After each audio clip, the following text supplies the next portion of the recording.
विचारधारा की लड़ाई है। एक तरफ कांग्रेस पार्टी, दूसरी तरफ आरएसएस और बीजेपी, एक तरफ गांधी जी, दूसरे तरफ गोडसे।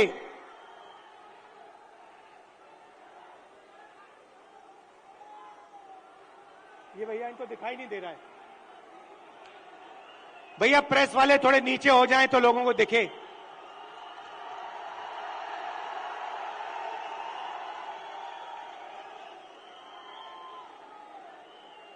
बात सही है, क्योंकि प्रेस वाले हमारी मीटिंग तो दिखाएंगे ही नहीं।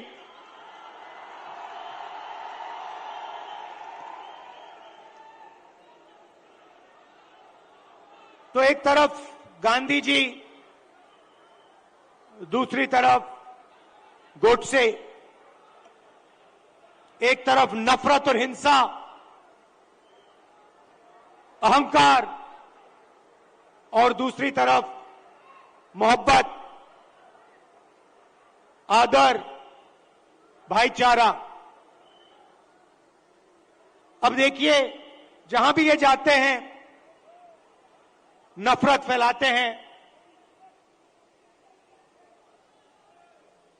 गुस्सा पैदा करते हैं। अब हुआ क्या? अब मध्य प्रदेश में, मध्य प्रदेश का युवा,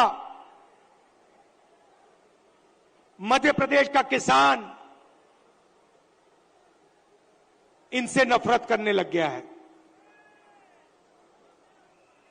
जो उन्होंने जनता के साथ किया, अब जनता उनके साथ कर रही है। और इसीलिए हमने ये 7 यात्राएं, जन आक्रोश यात्राएं मध्य प्रदेश में निकाली हैं। इससे पहले भारत जोड़ो यात्रा में कन्याकुमारी से हम कश्मीर तक चले और मध्य प्रदेश से पैदल निकले। कमलनाथ जी, कितने किलोमीटर चले थे हम यहां? नहीं, मध्य प्रदेश में टोटल कितने चले थे? नहीं, यात्रा कितने किलोमीटर चली थी? लगभग 180 किलोमीटर। हाँ, ये देखिए 370 किलोमीटर हमारी यात्रा मध्य प्रदेश में चली थी। किसानों से मिले, युवाओं से मिले, माताएं बहनों से मिले। मुझे सिर्फ 2-3 बातें कही। सबसे पहले, मध्य प्रदेश हिंदुस्तान में भ्रष्टाचार का सेंटर है, एपी सेंटर है। और जितना भ्रष्टाचार बीजेपी के लोगों ने मध्य प्रदेश में किया है, पूरे देश में ये नहीं किया है। बच्चों के फंड्स, मिड डे मील के फंड्स, स्कूल यूनिफॉर्म के फंड्स चोरी किए। महाकाल कॉरिडोर में बीजेपी ने पैसा चोरी किया। व्यापम स्कैम को आप सब जानते हो। 1 करोड़ युवाओं को इन्होंने नुकसान पहुंचाया। एमबीबीएस की सीट्स बेची जाती हैं और पेपर लीक किए जाते हैं। यह इनका राज है। दूसरी बात, किसानों ने अपनी बात बताई। किसानों ने कहा, और यहां आप सोयाबीन उगाते हो, आप इसको सबसे अच्छी तरह समझोगे कि हमें मध्य प्रदेश की सरकार सही दाम नहीं देती है। अब आप जाइए, छत्तीसगढ़ में जाइए, पास जाइए, दूर नहीं है। छत्तीसगढ़ जाइए और छत्तीसगढ़ के किसी भी किसान से आप पूछिए, छत्तीसगढ़ में धान के लिए किसानों को कितना पैसा मिलता है, कांग्रेस की सरकार कितना पैसा देती है। हमने वायदा किया था 2,500 रुपए धान के लिए दिए जाएंगे और छत्तीसगढ़ में जो हमने वायदा किया वो हमने वायदा पूरा करके दिखा दिया। मध्य प्रदेश में कर्जा माफी का वायदा किया, छत्तीसगढ़ में किया, राजस्थान में किया, कर्नाटक में किया। हर स्टेट में हमने कर्जा माफी की थी। यहां पे कमलनाथ जी कर्जा माफ करवा रहे थे और यहां आपको धोखा देके आपकी सरकार को बीजेपी वालों ने चोरी की। सही बात है।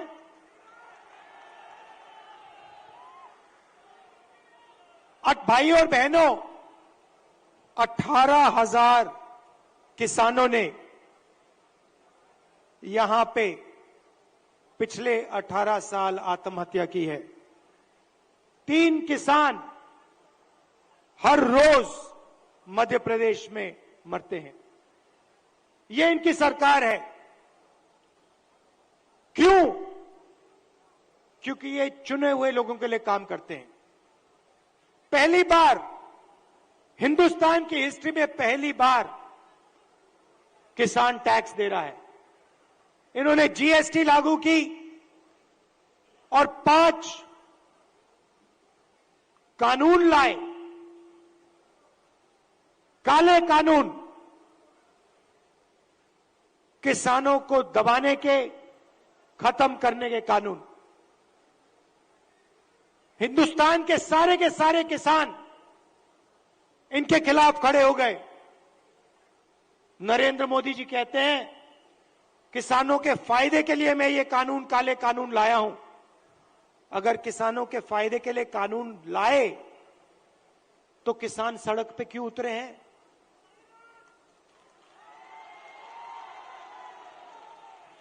नरेंद्र मोदी जी कहना चाहते थे कि किसानों को कोई समझ नहीं है, किसान अपने हित को नहीं जानते।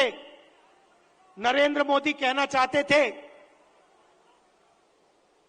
कि हिंदुस्तान के 2-3 अरबपति अदानी जी किसान को फायदा पहुंचाने के लिए काम करते हैं।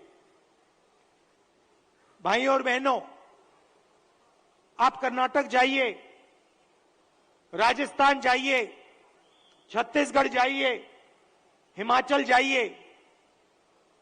हमारी सरकारें गरीबों के लिए, कमजोर लोगों के लिए काम करती हैं। कर्नाटक में हमने 5 गारंटी दी, गरीबों के लिए, महिलाओं के लिए, किसानों के लिए। आप जाइए, कर्नाटक में जाइए, कर्नाटक की महिलाएं बस में जाने के लिए 1 रुपया नहीं देती हैं, मुफ्त में घूमती हैं। कहीं भी जाना हो कर्नाटक में, कर्नाटक की महिलाएं फ्री में जाती हैं। हर महीने उनके बैंक अकाउंट में सीधा पैसा आता है, सरकार पैसा देती है। छत्तीसगढ़ में जाइए, किसानों का कर्जा माफ किया, किसानों को सही दाम दिलवाते हैं। राजस्थान में जाइए, स्वास्थ्य के बारे में पूछिए, मुफ्त में वहां पे दवाई मिलती है। 15 लाख रुपए का वहां पे फ्री में इलाज होता है। हार्ट सर्जरी करवानी हो, बड़ी से बड़ी सर्जरी करवानी हो, राजस्थान में जाइए, पता लगाइए, राजस्थान की जनता को वहां पे फ्री में सर्जरी मिलती है। सरकार जनता के लिए चलनी चाहिए। सरकार किसी संगठन के लिए या 1-2 बड़े उद्योगपतियों के लिए नहीं चलनी चाहिए। और ऐसी ही सरकार हम यहां मध्य प्रदेश में चलाना चाहते हैं। और कमलनाथ जी का काम आपने देखा है। काम करना जानते हैं और जो उन्होंने काम शुरू किया था वो काम वो मध्य प्रदेश में पूरा करने जा रहे हैं। मैं आपसे आखिरी बात कहना चाहता हूं। पार्लियामेंट में मैंने अदानी जी की बात उठाई, भाषण दिया।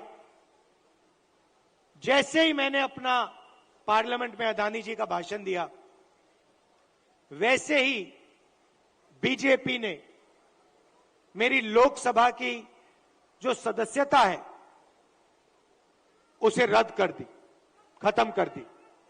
आप सोचिए, अदानी जी की रक्षा करने के लिए एकदम मेरी लोकसभा की जो सदस्यता थी उसको कैंसिल कर दिया। मुझे कोई फर्क नहीं पड़ता, करिए जितना करना है, मैं सच्चाई बोलता हूं। और देश के सामने एक सच्चाई अदानी जी हैं। पोर्ट्स देख लीजिए, एयरपोर्ट्स देख लीजिए, इंफ्रास्ट्रक्चर देख लीजिए, धान के साइलोज देख लीजिए, हर जगह आपको अदानी जी दिखाई देंगे। अदानी जी किसानों के जेब में से हर रोज जेब में से आपका पैसा लिया जाता है। इंफ्रास्ट्रक्चर में, डीजल में, पेट्रोल में, फर्टिलाइजर में आपके जेब में से पैसा निकलता है और सीधा इन दो उद्योगपतियों के जेब में जाता है। मैंने मीडिया की बात की, मैंने मजाक में कहा कि मीडिया वाले हमारी मीटिंग तो दिखाएंगे नहीं। मोदी जी का चेहरा 24 घंटा दिखेगा, शिवराज जी का चेहरा 24 घंटा दिखेगा। क्यों?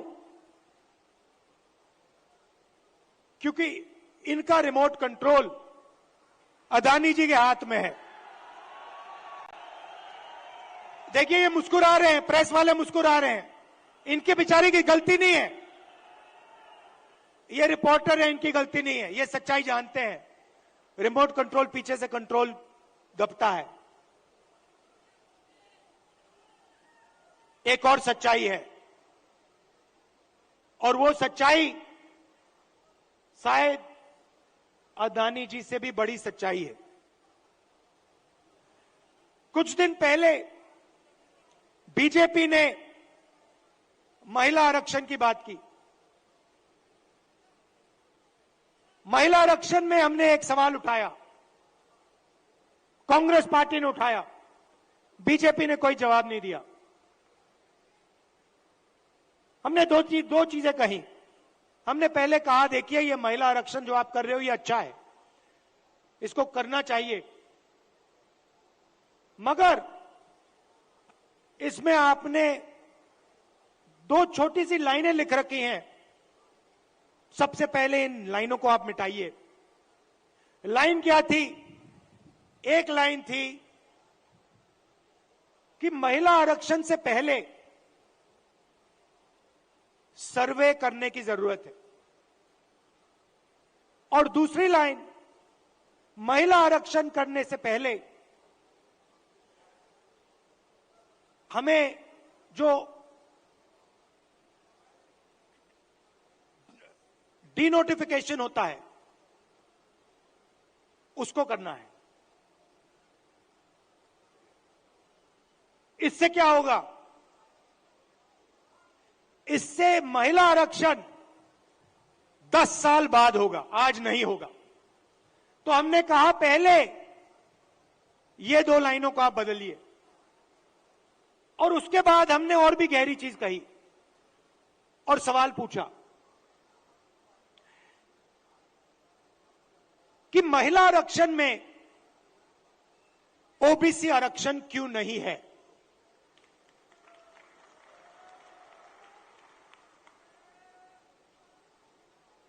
ओबीसी आरक्षण महिला आरक्षण में आपने क्यों नहीं दिया? नरेंद्र मोदी जी, आप कहते हैं कि आप ओबीसी के लिए काम करते हैं, आप ओबीसी के नेता हैं तो आपने महिला आरक्षण के अंदर के बीच में ओबीसी आरक्षण क्यों नहीं किया? अब भाषण से पहले मैंने आंकड़े देखे और मैं हैरान हो गया। भाइयों और बहनों, नरेंद्र मोदी कहते हैं कि बीजेपी में ओबीसी के एमएलए और एमपी हैं। सबसे पहले कांग्रेस के तीन चीफ मिनिस्टर ओबीसी हैं, ये याद रखिए आप। हमारी 4 सरकारें हैं, 3 हमारे ओबीसी चीफ मिनिस्टर हैं। दूसरी बात, आप पार्लियामेंट में, विधानसभा में चले जाइए और बीजेपी के किसी भी एमएलए से पूछ लीजिए, एमपी से पूछ लीजिए, आपसे कुछ पूछा जाता है क्या? जब कानून बनाए जाते हैं आपसे कुछ पूछा जाता है? आपको कहेंगे भैया हमारे से कुछ कोई नहीं पूछता। कानून आरएसएस वाले लोग बनाते हैं, कानून अफसर बनाते हैं, कानून बीजेपी के एमएलए और एमपी नहीं बनाते। सच्चाई भाइयों और बहनों एक और है। सच्चाई यह है कि हिंदुस्तान को 90 अफसर चलाते हैं। कैबिनेट सेक्रेटरी और secretary of government of India Hindustan की सरकार को चलाते हैं। 90 लोग ये कानून बनाते हैं, ये निर्णय लेते हैं पैसा किधर जाएगा, कितना पैसा कहां जाता है। अब मैं आपसे सवाल पूछना चाहता हूं, बीजेपी के 10 साल से सरकार है, 90 अफसर सेक्रेटरी हिंदुस्तान को चलाते हैं। मैं हिंदुस्तान के सब ओबीसी से पूछना चाहता हूं, नरेंद्र मोदी जी कहते हैं आपकी भागीदारी है हिंदुस्तान की सरकार में, मध्य प्रदेश की सरकार में। आप मुझे बता दो, इन 90 अफसरों में से ओबीसी कितने हैं? ओबीसी की आबादी कितनी है पहले यह बताओ। कितनी आबादी है ओबीसी की हिंदुस्तान में? देखो, कोई जवाब नहीं दे सकता, कोई जवाब नहीं दे सकता। क्यों? क्योंकि कास्ट सेंसस नहीं हुआ है।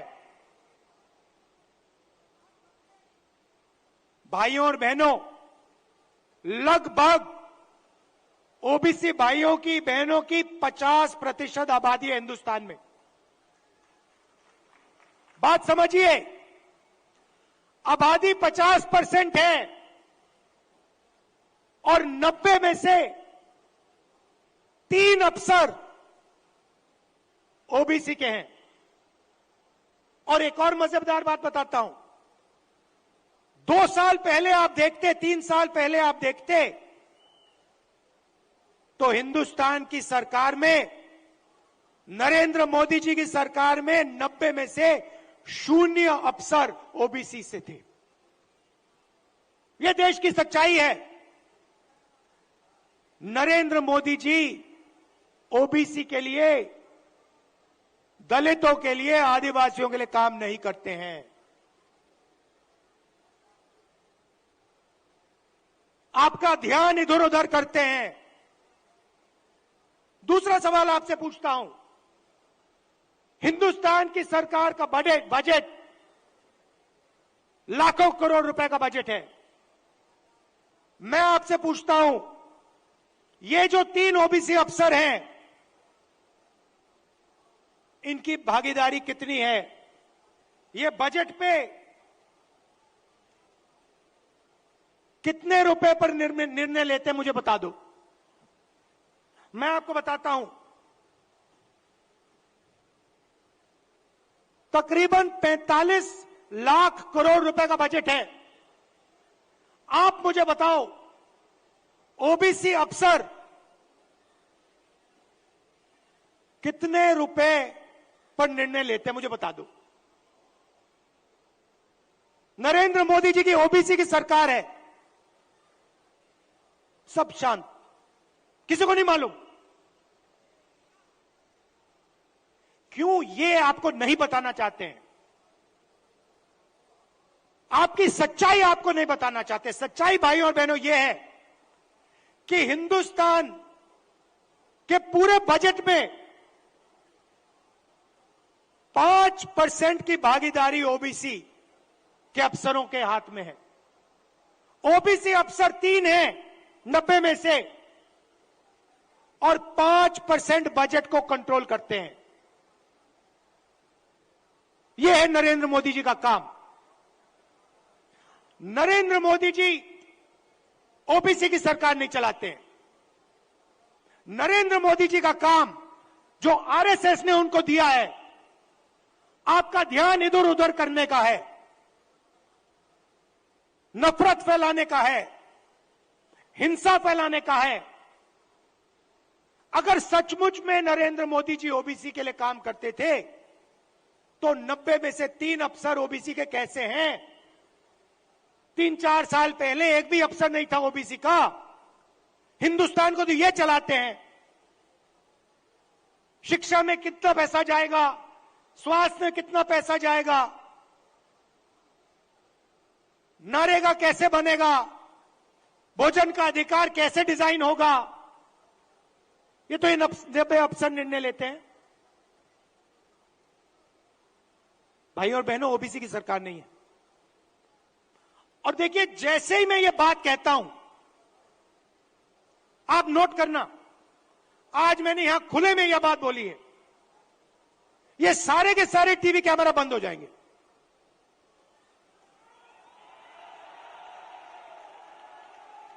आप देख लेना, ये सारे के सारे बंद हो जाएंगे। क्योंकि जो सच्चाई है देश की, कि जो सारी की सारी लूट हो रही है, ये व्यापम स्कैम जो है, ये सारा का पैसा, ये आपका शिक्षा का पैसा, स्वास्थ्य का पैसा जो चोरी हो रहा है, ये ओबीसी की जेब में से पैसा चोरी हो रहा है।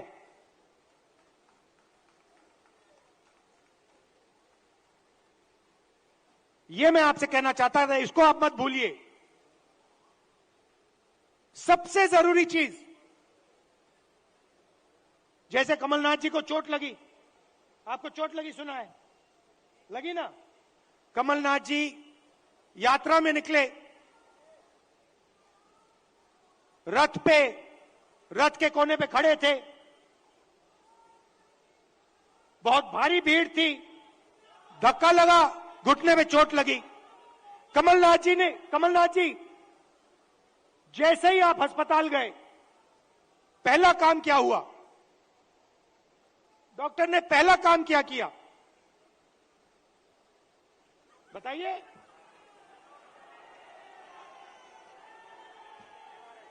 पहला काम डॉक्टर ने एक्सरे लिया, एमआरआई लिया। उसके बाद डॉक्टर ने कहा, हां, घुटने में यह प्रॉब्लम है। अब मैं यही बात कह रहा हूं, सब लोग कहते हैं हिंदुस्तान में ओबीसी है, दलित है, जनरल है, आदिवासी हैं, मगर जब हम सवाल पूछते हैं ओबीसी कितने हैं, जनरल कितने हैं, दलित कितने हैं, आदिवासी कितने हैं, कोई जवाब नहीं दे पाता। देखो, मैं पूछता हूं, भैया ओबीसी कितने हैं हिंदुस्तान में? कोई नहीं दे सकता। तो मैं ये कह रहा हूं कि अब वो समय आ गया है कि हमें हिंदुस्तान का एक्सरे करना है। यह पता लगाना है कि अगर 90 अफसर हिंदुस्तान को चला रहे हैं और उसमें से 5% भागीदारी ओबीसी को मिल रही है, तो क्या ओबीसी की आबादी 5% है? क्या हो ही नहीं सकता। तो अगर उनकी आबादी 5% नहीं है, अगर उनकी आबादी 50% है, तो उनका 5% बजट पे कंट्रोल क्यों है? उनका 50% बजट पे कंट्रोल क्यों नहीं है? अब जब मैं ये सवाल उठाता हूं, बीजेपी के लोग कांपने लग जाते हैं, नरेंद्र मोदी जी भाग जाते हैं, अमित शाह जी कुछ और कहते हैं, हिंदू मुस्लिम कहेंगे, नफरत फैलाने की कोशिश करेंगे। भाई और बहनों, देश के सामने एक ही मुद्दा है, कास्ट सेंसस। ओबीसी कितने हैं और उनकी भागीदारी कितनी होनी चाहिए, यह हिंदुस्तान के सामने सबसे बड़ा सवाल है। और कांग्रेस पार्टी की हिंदुस्तान में सरकार है, पहला काम यह हम करके दिखाएंगे। अब बीजेपी के पास मजे की बात सुनिए, कास्ट सेंसस कांग्रेस पार्टी ने किया, जब हमारी सरकार थी हमने किया। सारे के सारे आंकड़े नरेंद्र मोदी जी के पास हैं। हिंदुस्तान में कौन सी जात की कितनी आबादी है, हिंदुस्तान की सरकार जानती है। हिंदुस्तान में ओबीसी कितने हैं, हिंदुस्तान की सरकार जानती है। नरेंद्र मोदी हिंदुस्तान के ओबीसी को ये बताना नहीं चाहते हैं कि आप कितने हो, क्योंकि वो आपको भागीदारी नहीं देना चाहते हैं, वो आपको सच्ची शक्ति नहीं देना चाहते हैं। वो आपके लोगों को विधानसभा में बैठा देते हैं, मगर फिर उनको बिल्कुल चुप करा देते हैं। हम चाहते हैं कि सबकी भागीदारी हो, किसानों को सही दाम मिले। ये सबका हिंदुस्तान है, दो तीन उद्योगपतियों का नहीं है। इसीलिए हमारा पहला काम कास्ट सेंसस होगा, और जैसे ही हमारी सरकार आएगी हम देश को बता देंगे इस देश में कितने ओबीसी हैं, कौन से कितने जात की आबादी है। ये अगर हमें सचमुच में हिंदुस्तान की जनता को शक्ति देनी है, तो जैसे कमलनाथ जी का एक्सरे हुआ था, एमआरआई हुई थी, वैसे ही हम हिंदुस्तान का एमआरआई, हिंदुस्तान का एक्सरे करा के देंगे। आप सबका दिल से बहुत बहुत धन्यवाद। नमस्कार, जय हिंद। राहुल गांधी, बहुत बहुत धन्यवाद। सबसे पहले राहुल जी का मेरा निवेदन है सबसे कि 2 मिनट ये स्वाति शिक्षक भी आए और यहाँ पे एक और बात कमलनाथ जी ने मुझे याद दिलाया। देखिए, कमलनाथ जी ने यहाँ पे 27% रिजर्वेशन ओबीसी को दिलवाया था, कानून पास किया था, और बीजेपी के लोगों ने पीछे से उसे रद्द किया।